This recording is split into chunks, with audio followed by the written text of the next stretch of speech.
আসসালামু আলাইকুম। আমরা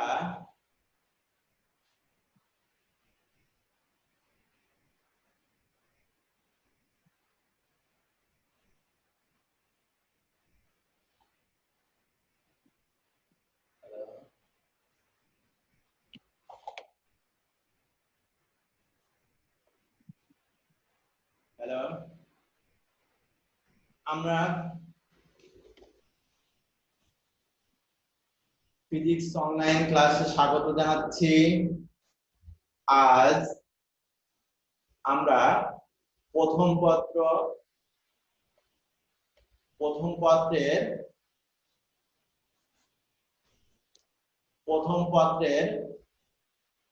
নবম অধ্যায় অর্থাৎ তরঙ্গ প্রথম পত্রের নবম অধ্যায় অর্থাৎ তরঙ্গ, এই অধ্যায়টি নিয়েই আজকের আমাদের আলোচনা থাকবে। আমরা গতদিন অষ্টম অধ্যায় সম্পর্কে, পর্যাবৃত্ত গতি সম্পর্কে কিছু গাণিতিক সমস্যা নিয়ে আলোচনা করেছিলাম। তো আজকে আমরা নতুন অধ্যায় নিয়ে শুরু করব। অধ্যায়ের নাম বললাম যে তরঙ্গ, এর নবম অধ্যায়।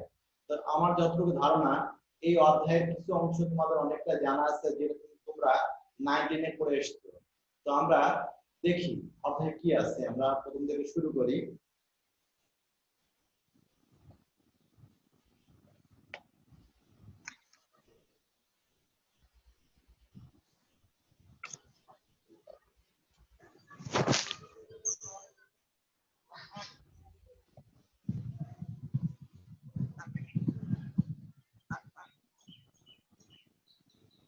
দেখো, আমরা দেখতে পাচ্ছি স্ক্রিনে অনলাইন ফিজিক্স ক্লাসে স্বাগত। আমরা আজকে আলোচ্য বিষয় সম্পর্কে দেখছি। এখানে লেখা আছে যে অধ্যায় নাম হচ্ছে তরঙ্গ, নবম অধ্যায়। যতটা আমি আছি এখানে মোহাম্মদ আতিকুর হক, সহকারী অধ্যাপক পদার্থবিজ্ঞান, মুক্তিযুদ্ধ কলেজ যশোর। এই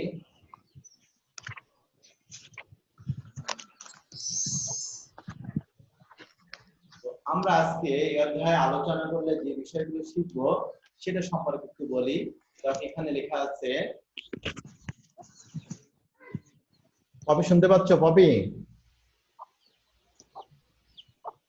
হ্যালো পপি শুনতে পাচ্ছ?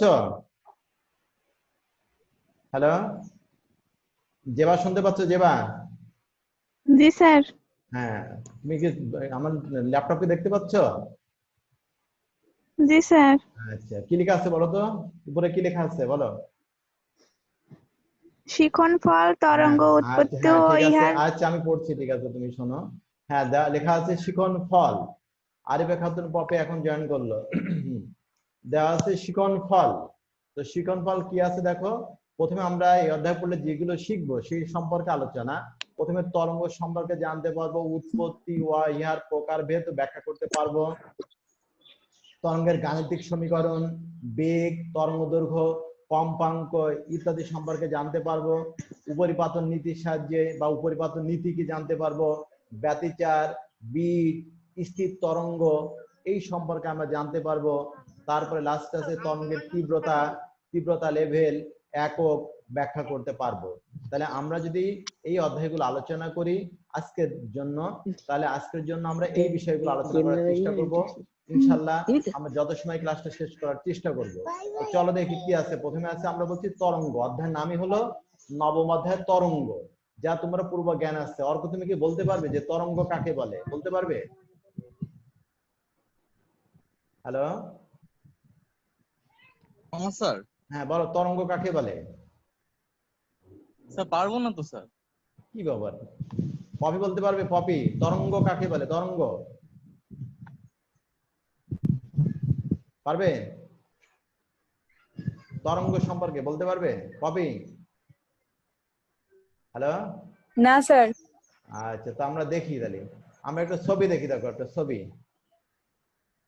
কি দেখা যাচ্ছে? কিছু দেখতে পাচ্ছ?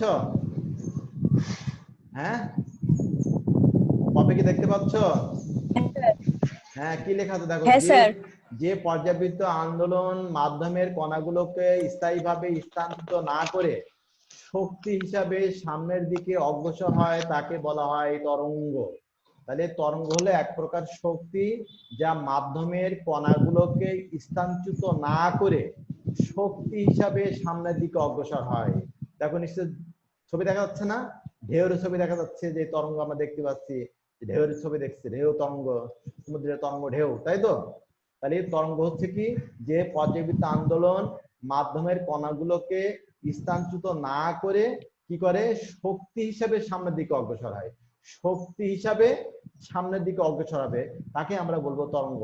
তাহলে আমি যদি এক কথায় বলি তাহলে বলবো তরঙ্গ মানে হলো শক্তি। তরঙ্গ মানে হলো শক্তি। আমরা এই কথা বলতে পারবো যে তরঙ্গ হলো এক প্রকার শক্তি যা মাধ্যমের কণাগুলোকে স্থানচ্যুত না করে শক্তি হিসাবে সামনের দিকে অগ্রসর হতেই থাকে, তাকে বলা হয় তরঙ্গ।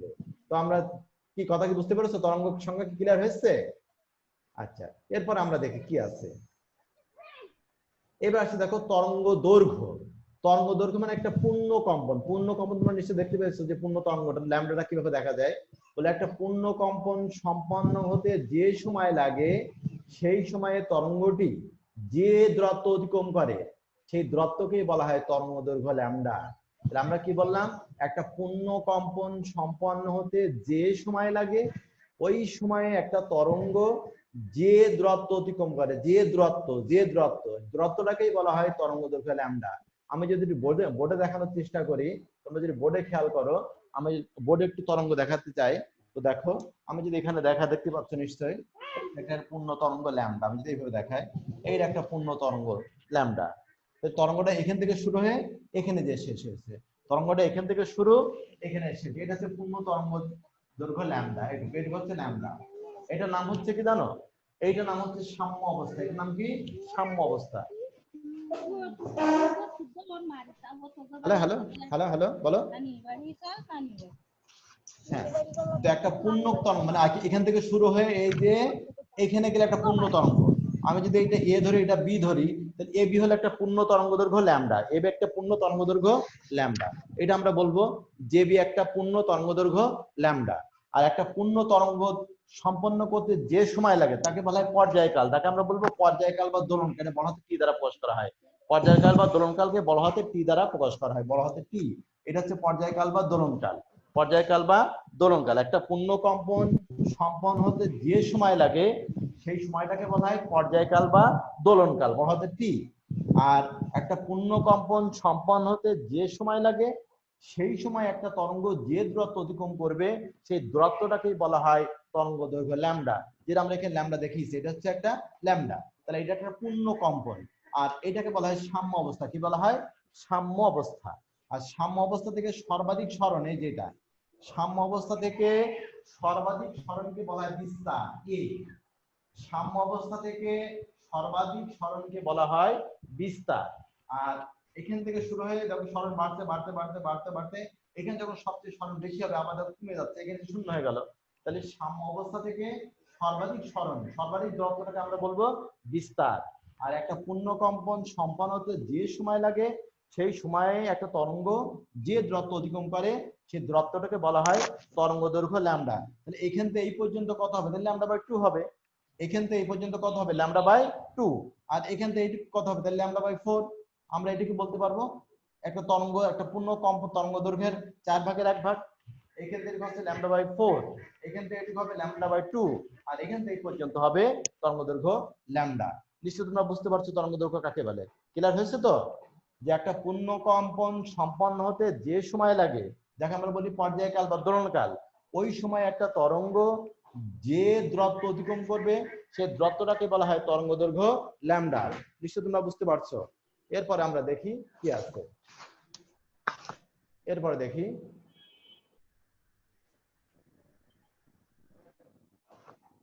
এটা আমরা দেখলাম, এই যে ছবিতে দেখতে পাচ্ছ। আর এই যে বিস্তার, তাই তো? বিস্তার ক্লিয়ার হয়েছে তো? এরপর আমরা আসি অগ্রগামী তরঙ্গ, যেটাকে আমরা বলি চলমান তরঙ্গ। অগ্রগামী তরঙ্গ বা চলমান তরঙ্গ। অগ্রগামী তরঙ্গ বা চলমান তরঙ্গ সংজ্ঞাটা কি আছে দেখো, পড়ি আমি একটু আগে। অগ্রগামী তরঙ্গ বা চলমান তরঙ্গ। সেটা কি বলছে? কোন তরঙ্গ যদি কোন বিস্তৃত মাধ্যমের এক স্তর থেকে অন্য স্তরে সঞ্চারিত হয়ে ক্রমাগতভাবে সামনের দিকে অগ্রসর হতে থাকে, তবে তাকে আমরা বলবো অগ্রগামী তরঙ্গ বা চলমান তরঙ্গ। যে তরঙ্গ একটা নির্দিষ্ট বিস্তৃত জড় মাধ্যমের মধ্য দিয়ে, জড় মাধ্যম বা মাধ্যমের মধ্য দিয়ে এক স্তর থেকে অন্য স্তরে ক্রমাগতভাবে সামনের দিকে অগ্রসর হতেই থাকে, চলছে। ছবিতে তোমরা দেখতে পাচ্ছ, ছবিতে তোমরা নিশ্চয়ই দেখতে পাচ্ছ তরঙ্গ। কবে কি দেখতে পাচ্ছ ছবিটা? কবে কি ছবি দেখতে পাচ্ছ? হ্যাঁ, তাহলে যে তরঙ্গ কোন জড় মাধ্যমের ভিতর দিয়ে এক স্তর থেকে অন্য স্তরে ক্রমাগতভাবে সামনের দিকে অগ্রসর হতেই থাকে, তাকে আমরা বলবো অগ্রগামী তরঙ্গ বা চলমান তরঙ্গ। আমরা ছবিতে দেখিয়েছি, তাই তো? এটা একটা অগ্রগামী তরঙ্গ, একটা শুরু হয়ে চলতেই থাকছে, চলতেই থাকছে।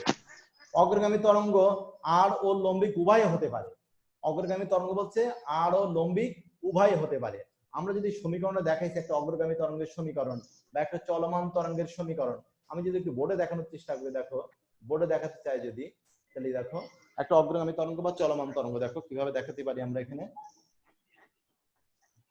খেয়াল করো, এই যে ছবিটা, এইটা হচ্ছে সময় টি, আর এটা হচ্ছে স্মরণ, স্মরণ হচ্ছে ওয়াই। এই যে তরঙ্গটা এই যাচ্ছে, এই যাচ্ছে, এবার চলছে, তাই তো? তোমরা ক্রমাগত ভাবে সামনের দিকে অগ্রসর হচ্ছে।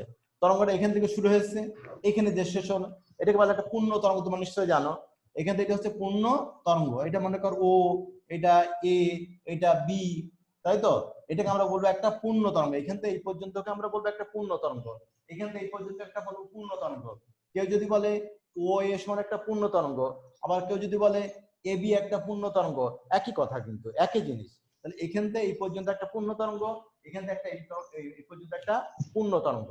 তাহলে এটা একটা অগ্রগামী তরঙ্গ। যে তরঙ্গ ক্রমাগতভাবে মাধ্যমের ভিতর দিয়ে, জড় মাধ্যমের ভিতর দিয়ে এক স্তর থেকে অন্য স্তরে সামনের দিকে অগ্রসর হতেই থাকে, তাকে আমরা বলবো অগ্রগামী তরঙ্গ। তাই এই তরঙ্গ, এটাকে বলা হয় বিস্তার। তোমরা নিশ্চয়ই জানো এটা সাম্য অবস্থা, সাম্য অবস্থা থেকে সর্বাধিক স্মরণকে বলা হয় বিস্তার। সেটা যদি আমি এ ধরি বড় হাতের এ, সাম্য অবস্থা থেকে সর্বাধিক স্মরণকে বলা হয় বিস্তার। তাহলে এখান থেকে এই পর্যন্ত হচ্ছে বিস্তার।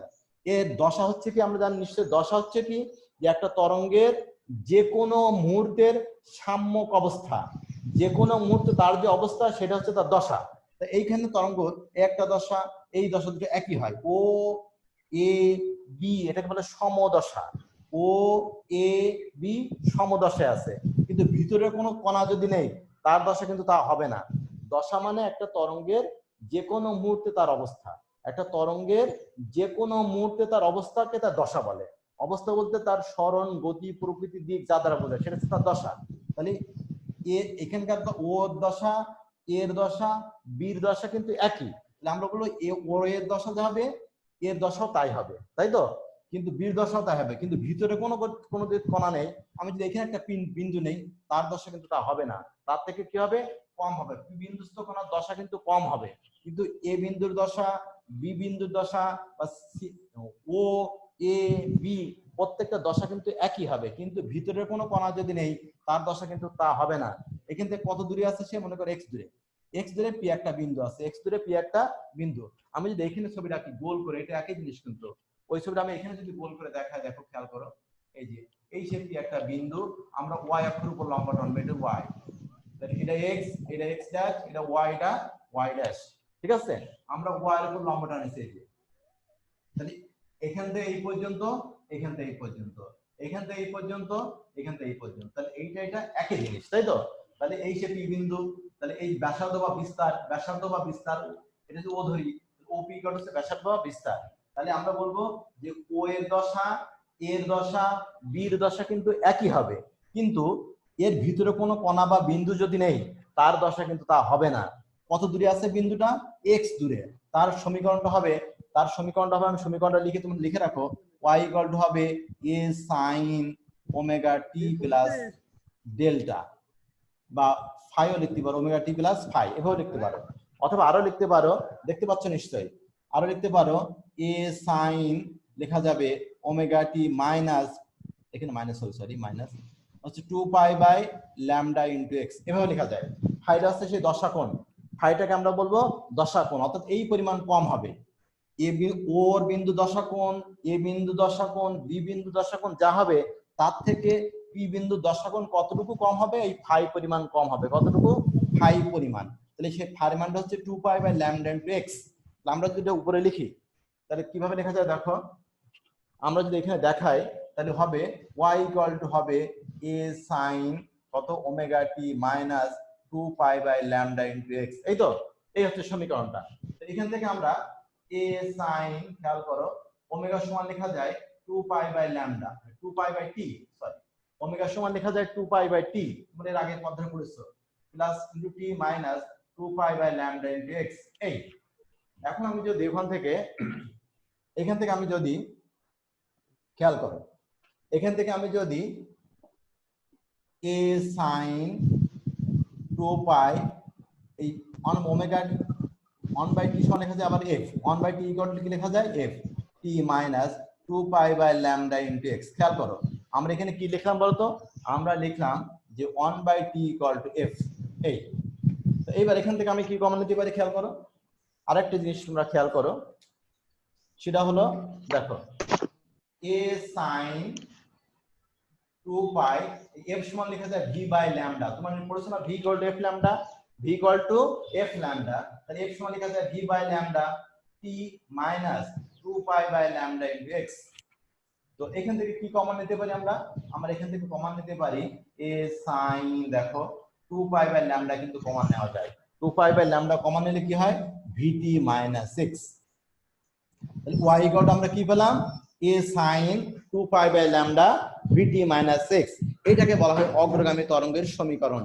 এটাকে আমরা কি বলবো? এটাকে আমরা বলবো অগ্রগামী তরঙ্গের সমীকরণ। y equal to a sin 2π/λ vt minus 6। এটাকে বলা হয় অগ্রগামী তরঙ্গের সমীকরণ বা চলমান তরঙ্গের সমীকরণ। a হচ্ছে বিস্তার, ল্যামডা হচ্ছে তরঙ্গ দৈর্ঘ্য, v হচ্ছে বেগ, x হচ্ছে সরণ, y হলো সরণ, আর এটা হচ্ছে x হচ্ছে x অক্ষ বরাবর সরণ।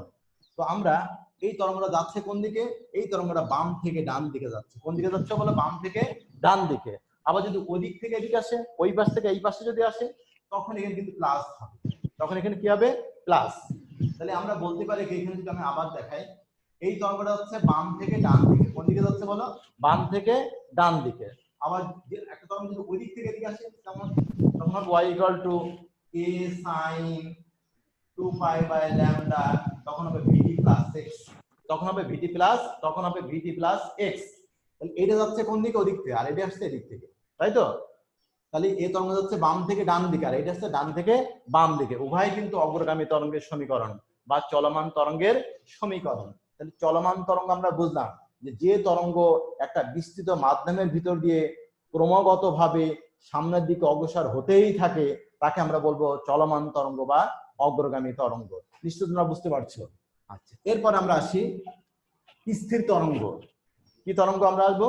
স্থির তরঙ্গ। এটা লিখে রাখতে পারো তোমরা, স্থির তরঙ্গ। স্থির তরঙ্গ। এখন যদি বলা হয় স্থির তরঙ্গ কাকে বলে? স্থির তরঙ্গ কাকে বলে? অর্ককে বলতে পারবে স্থির তরঙ্গ কি জিনিস? বলতে পারবে? স্থির তরঙ্গ পারবে না? কপিকে বলতে পারবে স্থির তরঙ্গ কাকে বলে? হ্যালো, পারবে? না স্যার। তো ছবিতে দেখো, খেয়াল করো তরঙ্গটা কোন দিকে যাচ্ছে দেখো তো। কোন দিকে? বাম থেকে ডান দিকে না? অ্যারো চিহ্ন দেখো, অ্যারো চিহ্ন কোন দিকে যাচ্ছে? বাম থেকে ডান দিকে। বাম থেকে কোন দিকে যাচ্ছে বলো? ডান দিকে। আরেকটা তরঙ্গ ওদিক থেকে আরেকটা তরঙ্গ এরকম আসছে দেখো, অ্যারো চিহ্ন খেয়াল করো। এই খেয়াল করছো? তাহলে একটা তরঙ্গ গেল বাম থেকে ডান দিকে যাচ্ছে, আর একটা তরঙ্গ ডান থেকে বাম দিকে আসছে, তাই তো? এই দুটো তরঙ্গ মিলে বা পরিপাতনের ফলে দুটো তরঙ্গ মিলে যে তরঙ্গের সৃষ্টি হবে তাকে আমরা বলবো স্থির তরঙ্গ। তাকে কি তরঙ্গ বলবো? স্থির তরঙ্গ। তাহলে বলবো এরকম, ভালো করে শোনো, দুটো অগ্রগামী তরঙ্গ যদি পরস্পর বিপরীত দিক থেকে অগ্রসর হয়, দুটি অগ্রগামী তরঙ্গ যদি পরস্পর বিপরীত দিকে অগ্রসর হয়, এদের পরিপাতনের ফলে মানে একটার উপর একটা আপত্তি হয়ে যে তরঙ্গের সৃষ্টি হয় যা একটা নির্দিষ্ট স্থানে সীমাবদ্ধ থাকে, তাকে আমরা বলবো স্থির তরঙ্গ। তাহলে বলবো দুটো অগ্রগামী তরঙ্গ যদি পরস্পর কি একই দিকে না বিপরীত দিকে? হ্যালো, দুটো অগ্রগামী তরঙ্গ যদি পরস্পর বিপরীত দিক থেকে অগ্রসর হয়, এদের উপরিপাতনের ফলে যে তরঙ্গের সৃষ্টি হয় তাকে বলা হয় স্থির তরঙ্গ। এটা হলো একটা স্থির তরঙ্গ। স্থির তরঙ্গের এইগুলোকে বলা হয় নিস্পন্দ বিন্দু। কি বিন্দু বলা হয়? একটা একটা এইগুলোকে বলবো আমরা নিস্পন্দ বিন্দু। কি বিন্দু বলবো? নিস্পন্দ বিন্দু। কেন নিস্পন্দ বিন্দু? এখানে কোনো বিস্তার বা সরণ নেই, এই সমস্ত জায়গায় কোনো সরণ নেই, কোনো দূরত্ব নেই, তাকে বলবো আমরা নিস্পন্দ বিন্দু। আর যেখানে বিস্তার সবচেয়ে বেশি, এই যে সরণ সবচেয়ে বেশি, এইগুলোকে বলবো আমরা সুস্পন্দ বিন্দু। সুস্পন্দ বিন্দু এ হলো এখানে সুস্পন্দ বিন্দু, তোমরা লিখে রাখতে পারো। আর এ হলো কি, এটাকে আমরা কি বলবো? নিস্পন্দ বিন্দু। এটা তোমরা লিখে রাখতে পারো বিন্দু। তাহলে আমরা বলবো কি যে সুস্পন্দ বিন্দু আর নিস্পন্দ বিন্দু কি? স্থির তরঙ্গের উপর যে সমস্ত জায়গায় বিস্তার সবচেয়ে বেশি বা সরণ সবচেয়ে বেশি, সেইগুলোকে বলবো সুস্পন্দ বিন্দু। আর স্থির তরঙ্গের উপর যে সমস্ত জায়গায় বিস্তার শূন্য, যে সমস্ত জায়গায় কোনো সরণ নেই, দূরত্ব নেই, সেইগুলোকে আমরা বলবো নিস্পন্দ বিন্দু। তাহলে এন হলো নিস্পন্দ বিন্দু আর এ হলো সুস্পন্দ বিন্দু। নিশ্চয়ই কি বুঝতে পারছো তো? তাহলে স্থির তরঙ্গ হচ্ছে দুটো অগ্রগামী তরঙ্গ যদি পরস্পর বিপরীত দিক থেকে যায়, দুটো অগ্রগামী তরঙ্গ পরস্পর বিপরীত দিক থেকে যে তরঙ্গের সৃষ্টি করে তাকে বলা হয় স্থির তরঙ্গ। স্থির তরঙ্গ জায়গায় যে সমস্ত জায়গায় বিস্তার শূন্য, সেইগুলোকে বলা হয় নিস্পন্দ বিন্দু। আর যেখানে বিস্তার সবচেয়ে বেশি, সেইগুলোকে বলবো আমরা সুস্পন্দ বিন্দু। নিশ্চয় তোমরা ক্লিয়ার হয়েছে? আচ্ছা, এরপর আমরা অন্য কিছু দেখাই। আবার দেখো,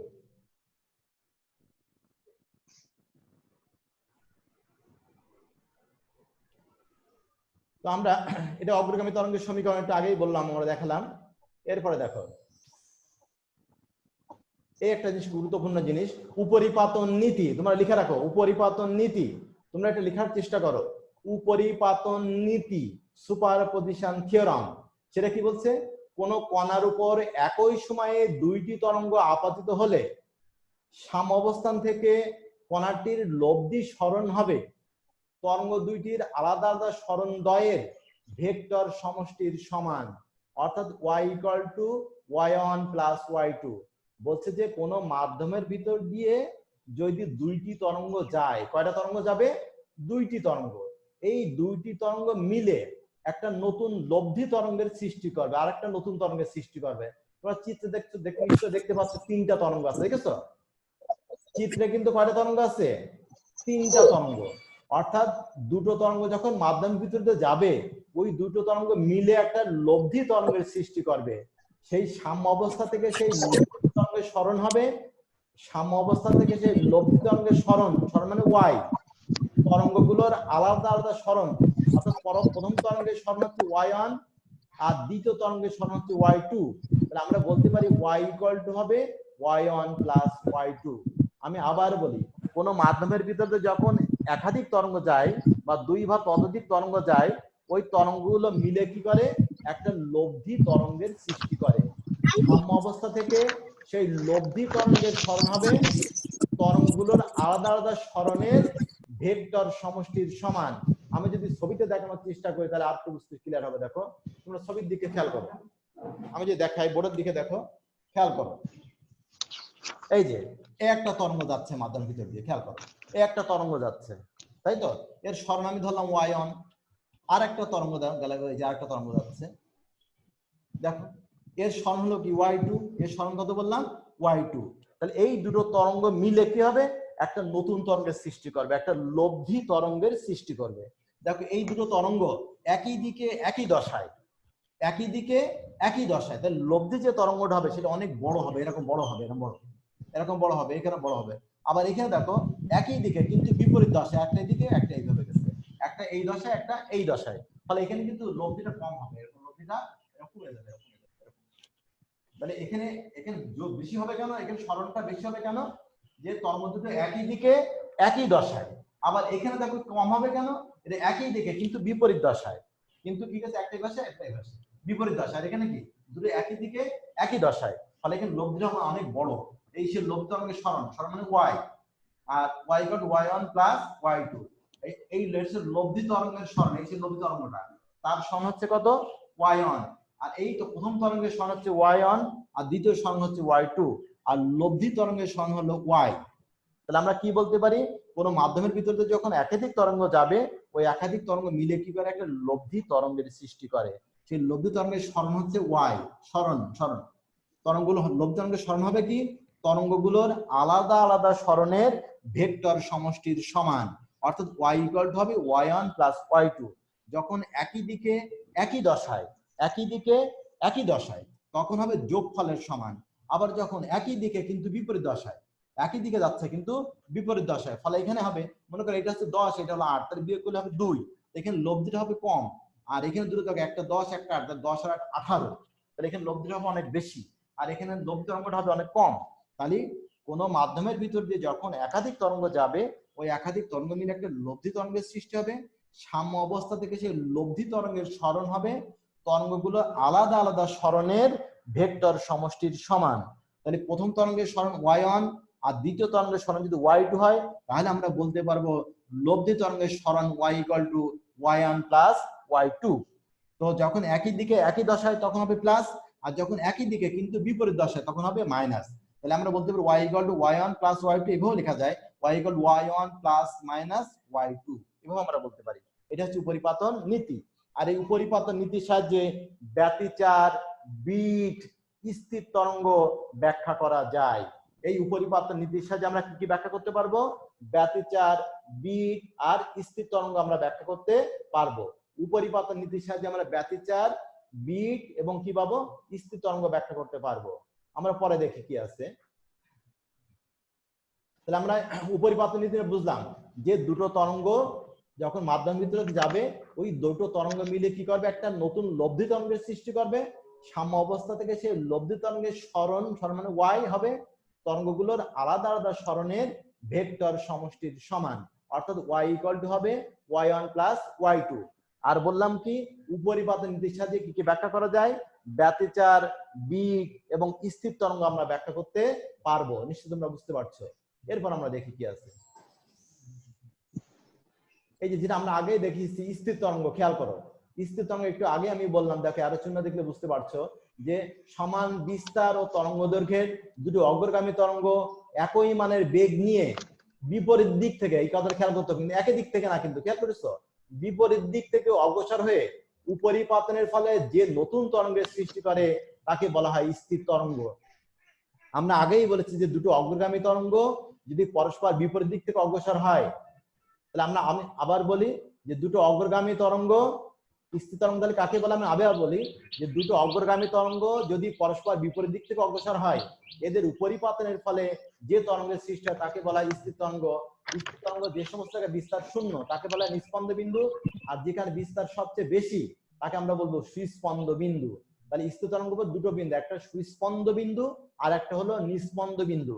যেখানে বিস্তার শূন্য সেগুলোকে বলবো নিস্পন্দ বিন্দু, আর যেখানে বিস্তার সর্বাধিক সেটাকে আমরা বলবো সুস্পন্দ বিন্দু। ক্লিয়ার হয়েছে তো? এরপর আমরা আসি, দেখো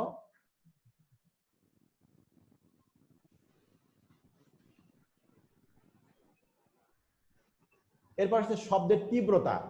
শব্দের তীব্রতা কাকে বলে? কোন তলের একক ক্ষেত্রফলের মধ্য দিয়ে শব্দ প্রতি সেকেন্ডে যে দূরত্ব অতিক্রম করে তাকে শব্দের তীব্রতা বলে। যে পরিমাণ দূরত্ব না বলে, যে কোন তলের একক ক্ষেত্রফলের ভিতর দিয়ে প্রতি সেকেন্ডে যে পরিমাণ শব্দ শক্তি অতিক্রম করে, সংজ্ঞা একটু ভুল আছে, যে পরিমাণ শব্দ শক্তি অতিক্রম করে তাকে বলা হয় শব্দের তীব্রতা। আমি যদি বোর্ডটা দেখাতে চাই, খেয়াল করো, এই যে শব্দের তীব্রতা খেয়াল করার সময় চলে আসছে। শব্দের তীব্রতা হচ্ছে কি, এই একটা তল, মনে করেন একটা কান, এটা কান, এই কানের ক্ষেত্রফল হচ্ছে এ, এই কানের ভিতর দিয়ে শব্দ যাচ্ছে প্রতি সেকেন্ডে, শব্দ যাবে কানের ভিতর দিয়ে। তাহলে কোন তলের ক্ষেত্রফল হচ্ছে এ, কোন তলের একক ক্ষেত্রফলের ভিতর দিয়ে প্রতি সেকেন্ডে যে পরিমাণ শব্দ শক্তি গমন করে তাকে বলা হয় শব্দের তীব্রতা। কোন তলের একক ক্ষেত্রফলের ভিতর দিয়ে প্রতি সেকেন্ডে যে পরিমাণ শব্দ যায় তাকে বলা হয় শব্দের তীব্রতা। আমি যদি বলি এ ক্ষেত্রফলের ভিতর দিয়ে কি সময় যদি ডব্লু পরিমাণ শব্দ যায়, তাহলে একক ক্ষেত্রফলের ভিতর দিয়ে 1 সেকেন্ডে কতটুকু যাবে?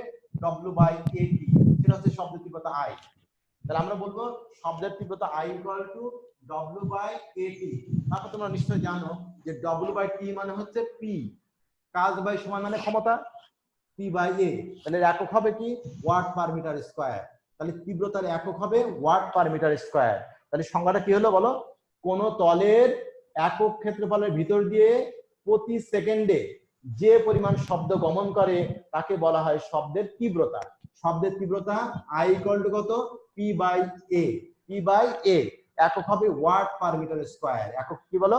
Watt per metre square. নিশ্চয়ই বুঝতে পারছো। এবার আমরা একটু বিট সম্পর্কে আলোচনা করতে চাই। বিট, বিট কাকে বলে? তোমরা একটু লিখে নাও বিট তাড়াতাড়ি। বিট কাকে বলে? বিট খেয়াল করো। বিট হচ্ছে কি? একটা তরঙ্গ যাচ্ছে, এর সরণ হচ্ছে y1, আর একটা তরঙ্গ যাচ্ছে দেখো, তার সরণ হচ্ছে y2। তাহলে কোন মাধ্যমের ভিতর দিয়ে, খেয়াল করো, বলছে কি কোন বিট হচ্ছে, ভালো করে খেয়াল করো, পরে তরঙ্গ যাচ্ছে, এটা দুটো তরঙ্গ, কয়টা তরঙ্গ? দুইটা তরঙ্গ। এই সরণ সময় হচ্ছে t, আর এটা হচ্ছে সরণ।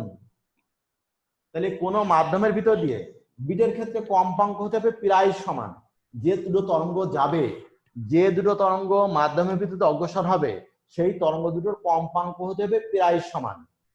যে দুটো তরঙ্গ মাধ্যমের ভিতর দিয়ে যাবে, সেই দুটো তরঙ্গের কম্পাঙ্ক হতে হবে প্রায় সমান। তাহলে সমান হলে কিন্তু হবে না, কেমন হতে হবে? প্রায় সমান। একটা যদি কম্পাঙ্ক মনে করে n1 = মনে করো 350 305 হয়, আর n2 হবে 300 মনে করো 10 হার্জ। এটা এইটা যদি 305, এটা 310, কাছাকাছি না? তাহলে যে দুটো তরঙ্গ আমি নেব, সেই তরঙ্গ দুটোর কম্পাঙ্ক হতে হবে প্রায় সমান। সমান হলে কিন্তু হবে না, তাহলে কিন্তু বিট হবে না। তাহলে বিটের পূর্ব শর্ত হচ্ছে কি, যে দুটো তরঙ্গ আমি নেব তাদের কম্পাঙ্ক হতে হবে প্রায় সমান। প্রায় সমান। তাহলে বলবো, এবার ভালো করে শোনো, আমাকে বলতে হবে কিন্তু প্রায় সমান কম্পাঙ্ক বিশিষ্ট, প্রায় সমান কম্পাঙ্ক বিশিষ্ট দুটো অগ্রগামী তরঙ্গ যদি মাধ্যমের ভিতর দিয়ে অগ্রসর হয়, তাহলে কখনো শব্দ জোরে শোনা যাবে, আবার কখনো শব্দ আস্তে শোনা যাবে। এখানে দেখো একই দিকে একই দশা, এখানে শব্দ জোরে শোনা যাবে, আবার এখানে কি একই দিকে কিন্তু বিপরীত দশায়, ফলে এখানে শব্দ আস্তে শোনা যাবে। ফলে এই যে সময়ের সাথে সাথে কখনো শব্দ জোরে হচ্ছে, কখনো শব্দ আস্তে হচ্ছে, এই ঘটনাকে বলা হয় বিট বা স্বরকম্প। বিট বা স্বরকম্প। তাহলে বিট কাকে বলে? তাহলে বলতে হবে কি, যে কোনো মাধ্যমের ভিতরে যখন দুইটা তরঙ্গ যাবে প্রায় সমান কম্পাঙ্ক বিশিষ্ট, তাহলে আমি আবার বলি, প্রায় সমান কম্পাঙ্ক বিশিষ্ট দুটো অগ্রগামী তরঙ্গ যখন মাধ্যমের ভিতর দিয়ে যায়, এদের উপরিপাতনের ফলে সময়ের সাথে সাথে কখনো শব্দ জোরে শোনা যাবে, আবার কখনো শব্দ আস্তে শোনা যাবে।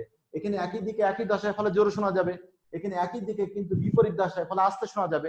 তাহলে সময়ের সাথে সাথে কখনো শব্দ জোরে শোনা যাচ্ছে, আবার কখনো সময় শব্দ আস্তে শোনা যাচ্ছে। এই ঘটনাকে বলা হয় বিট। তাহলে বিট কাকে বলে? প্রায় সমান কম্পাঙ্ক বিশিষ্ট দুটো শব্দ তরঙ্গের উপরিপাতনের ফলে কখনো শব্দ জোরে শোনা যাবে, আবার কখনো শব্দ আস্তে শোনা যাবে। প্রায় সমান কম্পাঙ্ক বিশিষ্ট দুটো শব্দ তরঙ্গের উপরিপাতনের ফলে কখনো শব্দ জোরে শোনা যাবে, আবার কখনো শব্দ আস্তে শোনা যাবে। এখানে একই দিকে একই দশায়, ফলে শব্দ জোরে শোনা যাবে, আবার এখানে একই দিকে কিন্তু বিপরীত দশায়, ফলে আস্তে শোনা যাবে। তাহলে এই যে সময়ের সাথে সাথে কখনো শব্দ জোরে শোনা যাচ্ছে, কখনো শব্দ আস্তে শোনা যাচ্ছে, আর এই ঘটনাকে বলা হয় বিট বা স্বরকম্প। বিট বা স্বরকম্প। তাহলে বিট কাকে বলে বোঝা গেছে তো?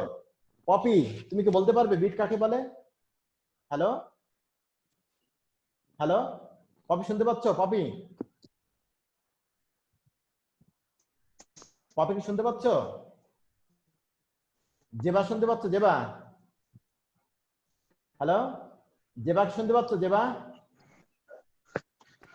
হ্যালো, জেবা শুনতে পাচ্ছ? জেবা, ফাহিম, ফাহিম কি শুনতে পাচ্ছ?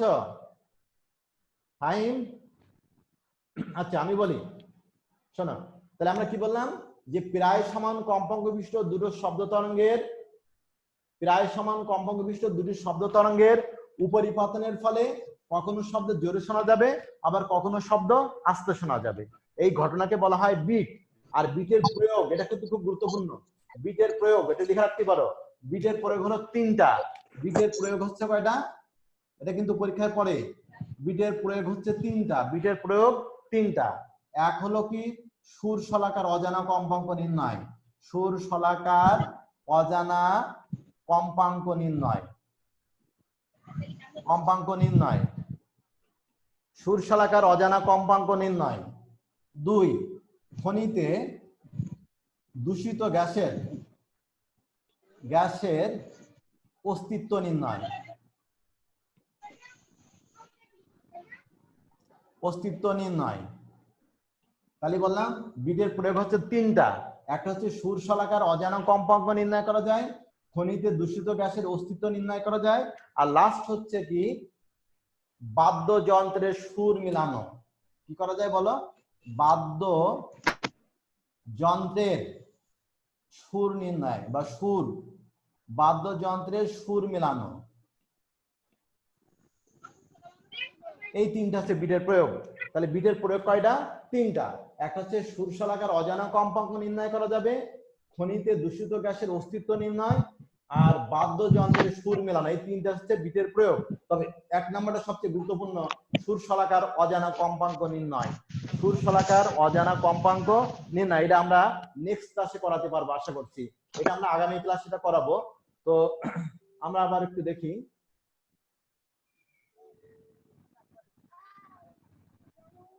এই যে শব্দের তীব্রতা আমরা আগে বলেছি, এটা তো আগে শেষ করলাম।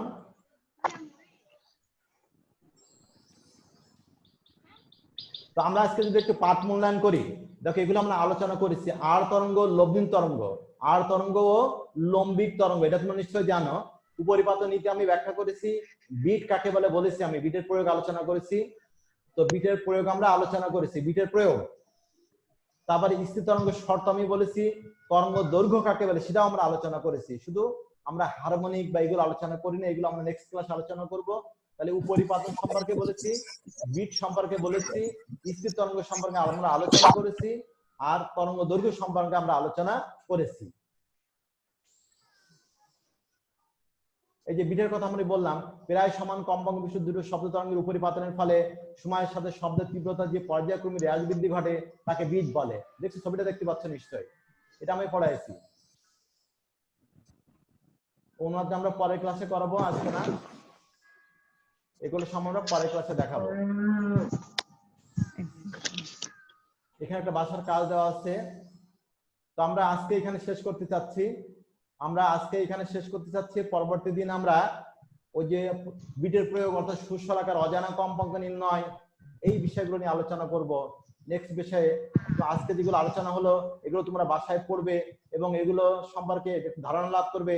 যদি কোনো সমস্যা বাধে সেগুলো অবশ্যই সামনের দিন আমাকে বলবে।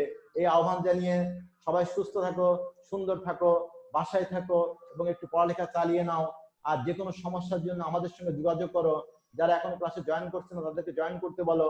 আর সবাইকে সুস্বাস্থ্য কামনা করে আমার জন্য দোয়া চেয়ে আজকে মতো ক্লাস শেষ করছি। আল্লাহ হাফেজ, সবাইকে ধন্যবাদ।